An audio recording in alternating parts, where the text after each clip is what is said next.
മുകേഷ്, ജയസൂര്യ എന്നിവർ ഉൾപ്പെടെയുള്ള പ്രമുഖ നടന്മാർക്കെതിരെ നൽകിയ പീഡന പരാതി പിൻവലിക്കാൻ ഒരുങ്ങുകയാണ് നടി. കേസ് അന്വേഷിക്കുന്ന അന്വേഷണ സംഘത്തിന് ഇക്കാര്യം കാണിച്ച് ഒരു ഇമെയിൽ അയക്കുമെന്നും നടി മാധ്യമങ്ങളോട് വെളിപ്പെടുത്തുന്നു. തനിക്ക് സർക്കാരിൻ്റെ ഭാഗത്തു നിന്നും വേണ്ടത്ര പിന്തുണ ലഭിച്ചില്ലെന്നാണ് പരാതിക്കാരി പറയുന്ന കാരണം.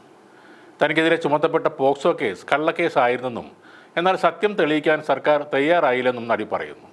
അതുകൊണ്ട് ഇനിയും ഈ കേസുമായി മുന്നോട്ട് പോയിട്ട് കാര്യമില്ലെന്നാണ് നടി പറയുന്നത്.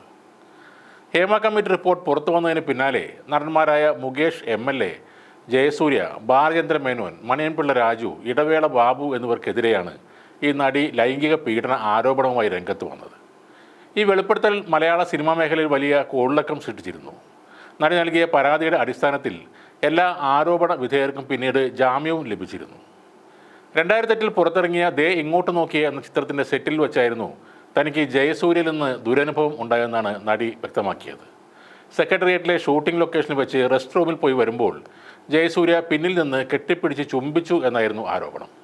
ഫ്ലാറ്റിലേക്ക് വരാൻ തന്നെ ക്ഷണിച്ചുവെന്നും നടി ആരോപിച്ചിരുന്നു. അമ്മയിൽ അംഗത്വം നൽകാമെന്ന് പറഞ്ഞ് തൻ്റെ ഫ്ലാറ്റിലേക്ക് വിളിപ്പിച്ച ശേഷമാണ് ഇടവേള ബാബു മോശമായി പെരുമാറിയതെന്നും നടി വെളിപ്പെടുത്തിയിരുന്നു.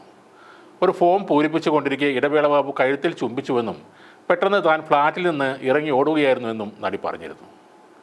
കലണ്ടർ എന്ന സിനിമാ സെറ്റിൽ വെച്ച് മുകേഷ് കടന്നു പിടിച്ചെന്നും പിന്നീട് ഫോണിൽ വിളിച്ച് മോശമായി പെരുമാറിയെന്നും നടി പറഞ്ഞിരുന്നു.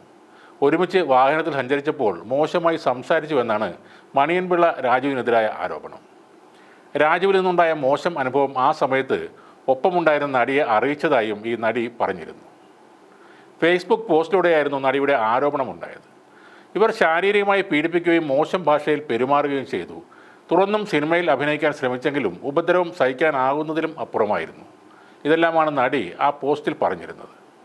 എന്നാൽ 14 വർഷത്തിന് ശേഷം ആരോപണവുമായി വന്നത് തൻ്റെ രാഷ്ട്രീയ ഭാവിയും സിനിമാ ജീവിതവും തകർക്കുക എന്ന ഉദ്ദേശത്തോടെയാണെന്നും ആരോപണങ്ങൾ അടിസ്ഥാനരഹിതമാണെന്നും നടൻ മുകേഷ് കോടതിയിൽ ബോധിപ്പിച്ചിരുന്നു.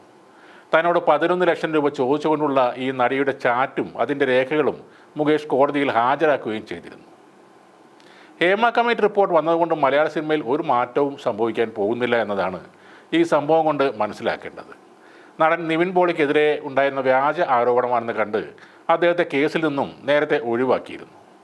നടൻ സിദ്ദിഖിനെതിരായ കേസ് മാത്രമാണ് ഇപ്പോഴും ശക്തമായി നിലനിൽക്കുന്നത്. ആരോപണങ്ങൾ ഉന്നയിക്കുക, കുറച്ചു കഴിഞ്ഞ് പിൻവലിക്കുക, ആ ഒരു രീതിയാണ് ഇപ്പോൾ കണ്ടുവരുന്നത്. യഥാർത്ഥ പീഡനങ്ങൾ നടത്തിയ സിനിമാ ലോകത്തെ കുറ്റവാളികളാണ് ഇതുകൊണ്ട് രക്ഷപ്പെടുന്നത്. പീഡന ആരോപണങ്ങൾക്കും പരാതികൾക്കും യാതൊരു പ്രാധാന്യവും ഉണ്ടാകില്ല എന്ന നിലയിലേക്കാണ് ഇത്തരം സംഭവങ്ങൾ നയിക്കുന്നത്.